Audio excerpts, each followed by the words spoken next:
ह्रीं श्री वर्धमान तीर्थंकरस्य इंद्रभूति गौतम प्रमुख एकादश मन 11 गणधरेभ्यो नमः अर्घ्यं ददामीति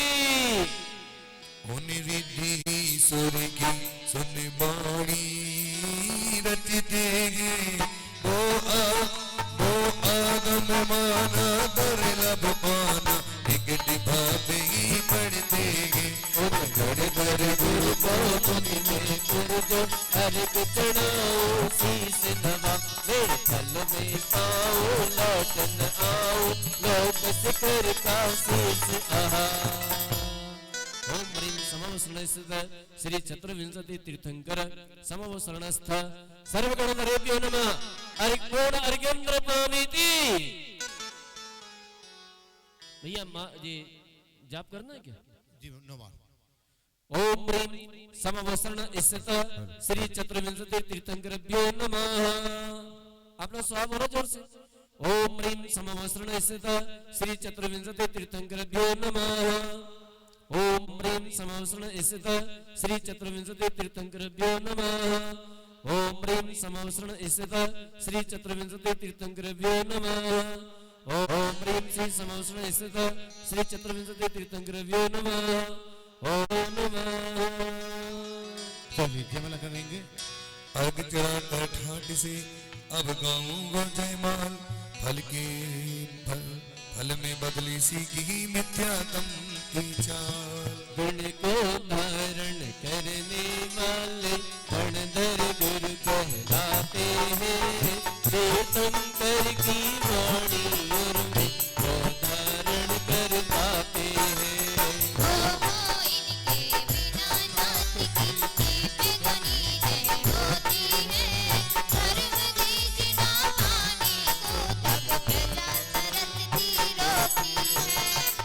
सठ दिन तक महावीर की कहीं देश ना हो पाई गौतम आए गणधर बन जब प्रभु की वाणी फिर आई।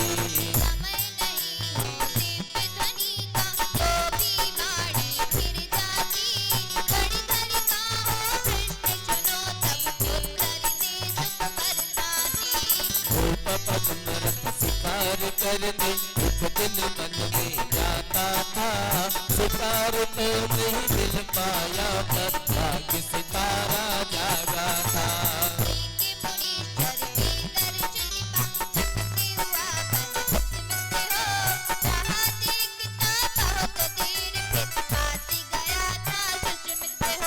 सुन कर के उपदेश पूज्य का बोला गुरुवर तुम जैसा और कौन हो सकता जग में इसका जो हो संदेशा।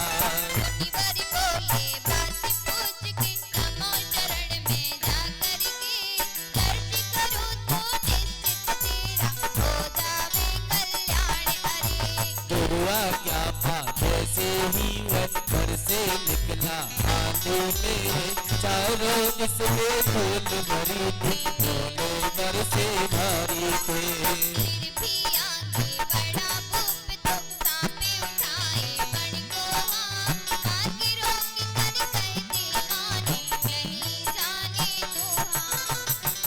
भांत की सुनो हजारों उपसर्गों की माना तो जीत गया जब समव शरण में हो पाया सुख खासा ओ।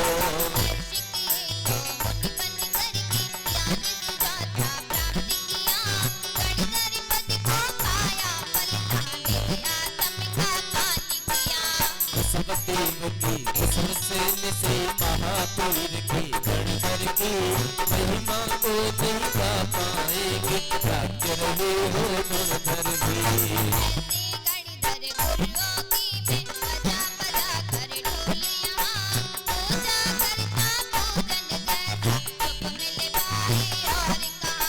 ताल मजीरी बजा बजा के घन घन घंटा नाद करो झालर की झंकार करो धर्म तीर्थ की बात करो।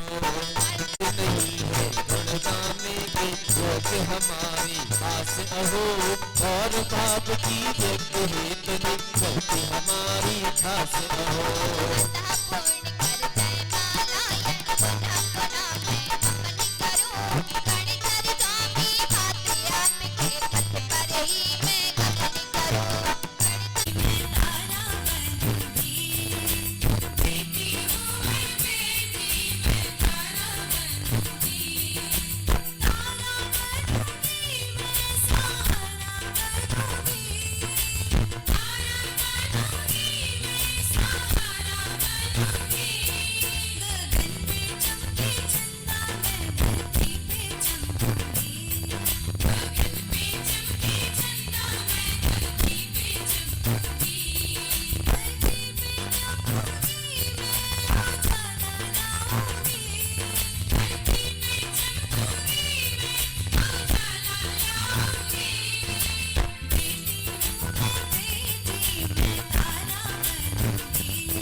गणधर परिष्ठ रूप में विराजमान हमें भगवान की देशना का लाभ प्रदान करें। नमोस्तु नमोस्तु नमोस्तु। एक बार उच्च ध्वनि में नमोकार मंत्र का उच्चारण कर लें। ओम नमो अरिहंताणम।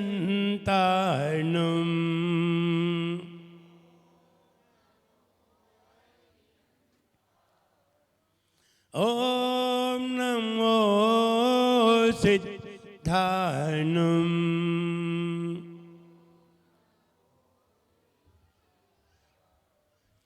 ओम नमो आयर्यायनम। ओम नमो वच्छायायनम। ओम नमो लोए सव्वसाउनम।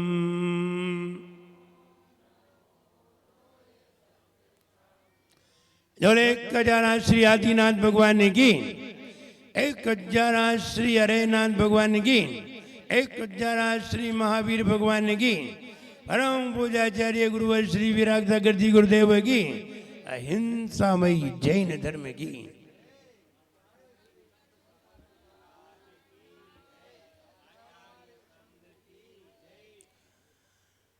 जब कभी हमारे मन में विशुद्धि होती है, जब कभी हमारे मन में निर्मलता आती है, हमारा मन तीर्थों की दर्शन करने के लिए होता है।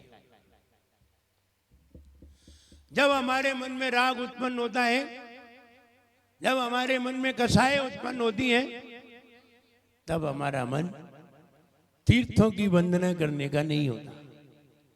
हम घर में रहते हैं, घर में रहते रहते कभी कभी मन होता है, रोज मन नहीं होता। कभी कभी कषाय मंद होती है और पुण्य का उदय होता है, तब कहीं जाकर के मन में ये भाव आता है, चलो शिखर जी की वंदना कराएं, चलो महावीर जी हो आए, अथवा और कहीं तीर्थ क्षेत्रों पर हो आए, चलो बुंदेलखंड के तीर्थों की वंदना कराएं, तब मन होता है। ऐसे ही नहीं होता। कषाय मंद हो तब जाकर के ऐसे भाव हो पाते हैं।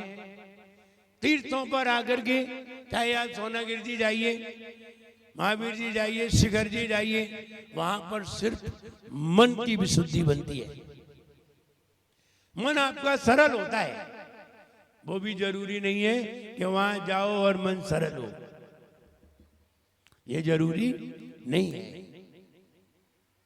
लेकिन हम मन की विशुद्धि भी चाहते हैं और ये भी चाहते हैं हमारा घर परिवार संपन्न हो, ये भी चाहते हैं।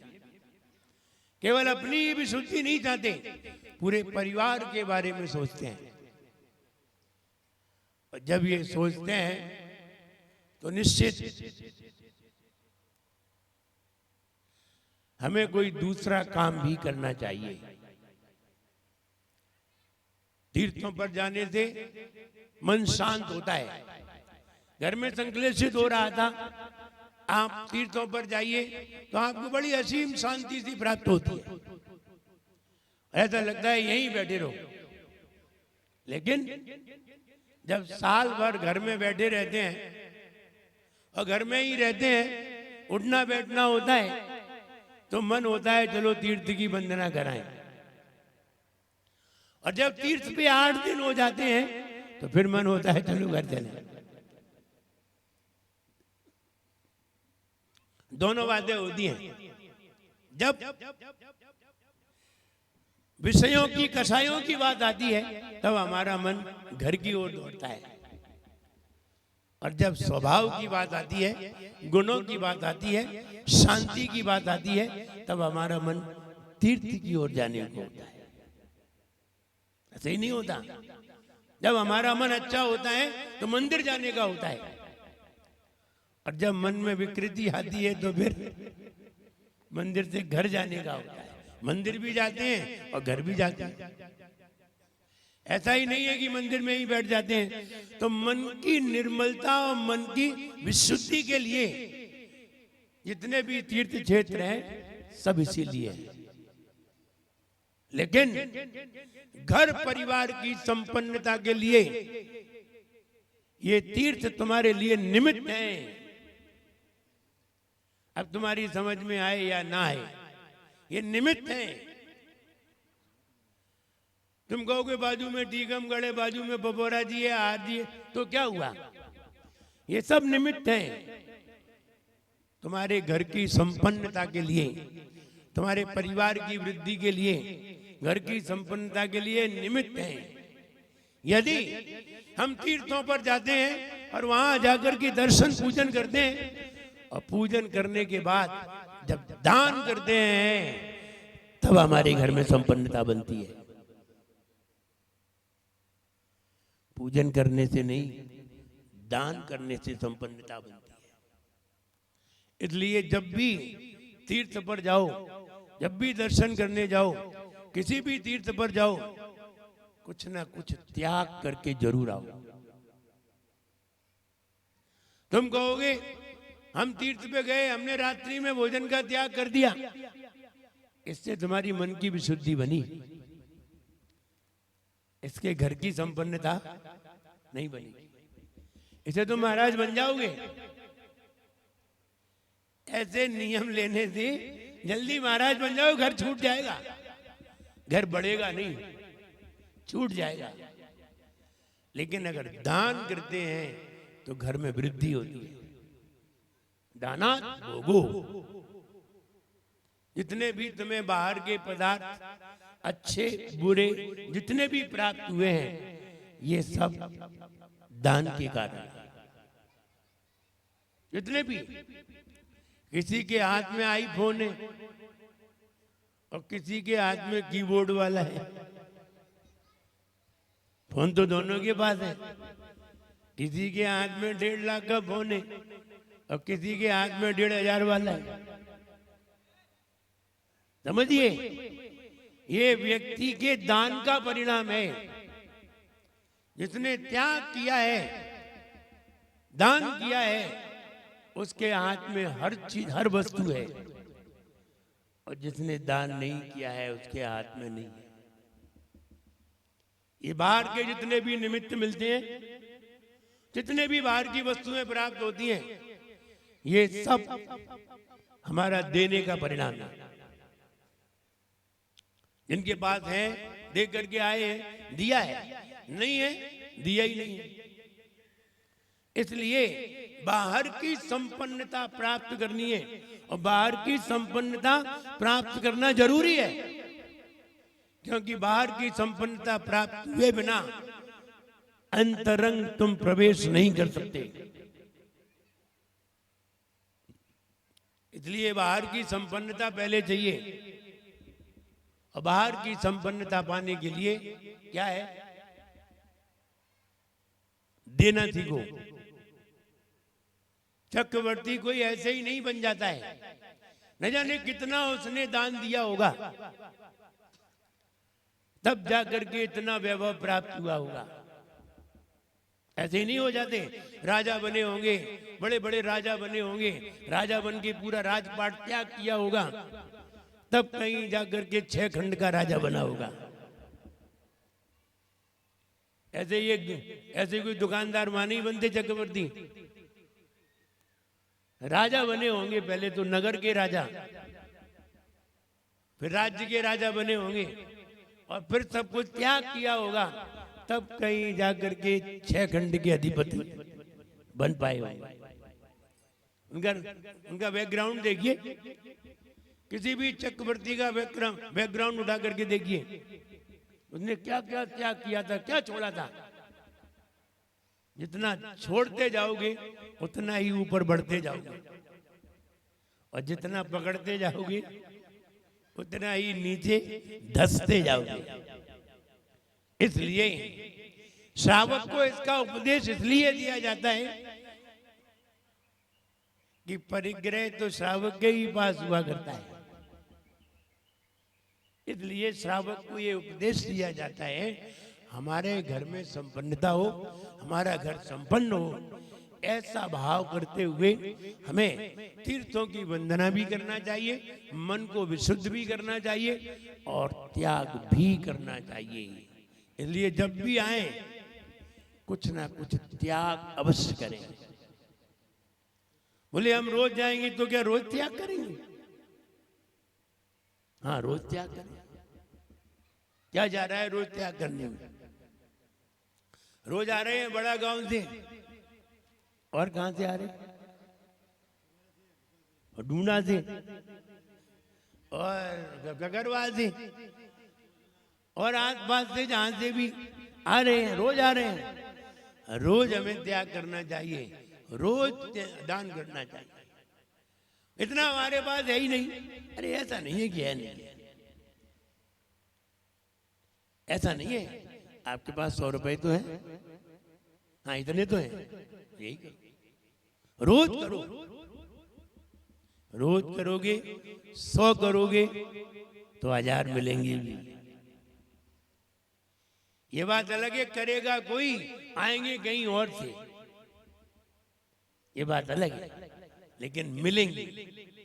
देने का परिणाम मिलना निश्चित है। हमने एक छंद लिखा था, जितना भी कर जाओगे उतना ही भर पाओगे, जितना भी कर जाओगे उतना ही भर पाओगे। दिए बिना नहीं मिलता है, किए बिना नहीं मिलता है, दिए बिना नहीं, किए बिना नहीं मिलता है। करनी जो कर जाओगे वैसा ही फल पाओगी। नीम के तरु में नहीं आम दिखाए रे, जीवन जब मिट जाए रे। तब ये कहा जितना भी कर जाओगे उतना ही भर पाओगे, ज्यादा नहीं। तुम्हें कहीं मान लीजिए रास्ते में जा रहे हो और 2 कुंटल सोना मिल जाए बड़ा, क्या करोगे? उठाओ। बोले हमसे 20 ही किलो उठा, माथा फोड़ोगे घरे जाके, घर पर जाके माथा फोड़ोगे। काश मेरे हाथ में 50 किलो की ताकत होती तो हम 50 किलो उठा के लाते।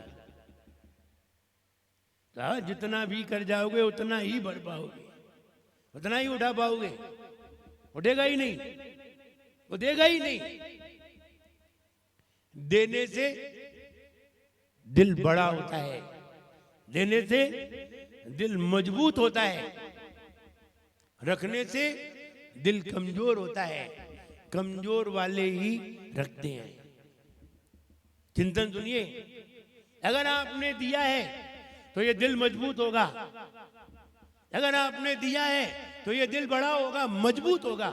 अगर आपको अरबों रुपए एक साथ मिल जाए तो हार्ट अटैक नहीं होगा, क्योंकि ये मजबूत हो गया। और मिलेगा उसे ही जिसने दिया होगा। और तुमने दिया नहीं, दिल मजबूत नहीं हुआ और मिल गए अरबों रुपया, अटैक हो जाएगा। तुम उठा तो छोड़ो, देख भी नहीं पाओगे पूरा। उठाना तो बहुत बड़ी बात है। तो दिल मजबूत करो पहले, ऐसे मजबूत बनाइए। और मजबूत बनाने का तरीका है देना सीखो। जो देते हैं तो लोग कहते हैं इसका दिल बहुत बड़ा है, अपने आप कहने लगते हैं। इसका दिल बहुत मजबूत है, अपने आप कहने लगते हैं। और नहीं देता तो कहते हैं इसका दिल कंजूस है। मजबूत नहीं है, कंजूस है। इसलिए देने से दिल बड़ा भी होता है और मजबूत भी होता है। इसलिए देना सीखो, वरना चक्रवर्ती बन गए तो अटैक आ जाएगा। और बनोगे तो है नहीं, जो तो हमें मालूम है। क्योंकि चक्रवर्ती वो बनते हैं जब कोई राजा बन जाते हैं, और राजा बन करके कोई राजपाट का त्याग करके मुनि बनते हैं, तब कहीं जाकर के इतना पुण्य अर्जित होता है। जिसने इतना त्याग किया है वो चक्रवर्ती बनता है। और राजा वे लोग बनते हैं जो घर द्वार का त्याग कर देते हैं, दान कर देते हैं और दान करते जाते हैं, सब दान करके अंत में त्याग कर देते हैं। ऐसे लोग भविष्य में राजा बनते हैं। हर कोई थोड़ी बनता है, दुकानदार तो हर कोई बन जाते हैं। इसलिए हम ये कहना चाहते, जब भी आओ अपना पर्स भर करके लाओ। महिलाएं समझ रही हैं हमारी बात? पर्स है कि नहीं सबके पास? सबके पास। जब भी आओ, हाँ बड़े वाले पर्स है। जब भी आओ पर्स भर करके लाओ। बाजार जाते हैं तो भर करके ले जाते हैं, यहां आओ पर्स भर करके लाओ। तो तुम्हारा पर्स नहीं, सब कुछ भरेगा। और अगर पर्स खाली रहा तो कुछ भी, यहां कुछ भी नहीं मिलेगा। ये तो भरने के लिए तैयार बैठे हैं कि तुम तो पहले भरने के लिए आओ। ले आए छोटा सा पर्स, तो वो भी डाल देगा थोड़ा सा। सिर्फ बड़ा पर्स लेके आना, या भले ही 100 का नोट डाल के लाना, पर्स बढ़ाओ। तो कहने का मतलब ये है कि विशुद्धि के साथ साथ हमारा घर परिवार संपन्न हो, ऐसी भावना करते हुए हम तीर्थ क्षेत्र पर, अतिशय क्षेत्र पर वंदना करने के लिए आते हैं। और जब दान आदि करते हैं तो हमारे घर में संपन्नता बनती है। ये सारी संपन्नता दान का ही परिणाम है। ना पूजा करने का, ना विशुद्धि से, ये कोई परिणाम नहीं है। इनके परिणाम से तो महाराज बन जाओगे, और दान के परिणाम से बढ़िया राजा बन जाओगे। इसलिए हमें रोज अगर हम तीर्थ क्षेत्र में जाते हैं तो हमें दान करना चाहिए, और दान करके अपने जीवन को सफल बनाना चाहिए। मेरा सबके लिए खूब आशीर्वाद है। कोई प्रश्न अभी है? प्रश्न करें। सबके लिए आशीर्वाद है, सब लोग खुश रहें, प्रसन्न रहें और निरंतर धर्म वृद्धि करें। जय बोले परम पूज्याचार्य गुरु श्री विराट गद्दी गुरुदेव की महाराज की जय, आचार्य संघ की जय। खड़े हो जाओ। जवाणी के ज्ञान ते सूझे लोकालोक, सोवाणी मस्तक नमो सदा दे तो दो। हे जिनवाणी भारते तो है जपो दिन रैन, देव भजो अरिहंत को गुरु सेवा निर्गन, दया धर्म पालो सदा यही मोक्ष का पंथ। नौ बार होगा, ध्यान कीजिए।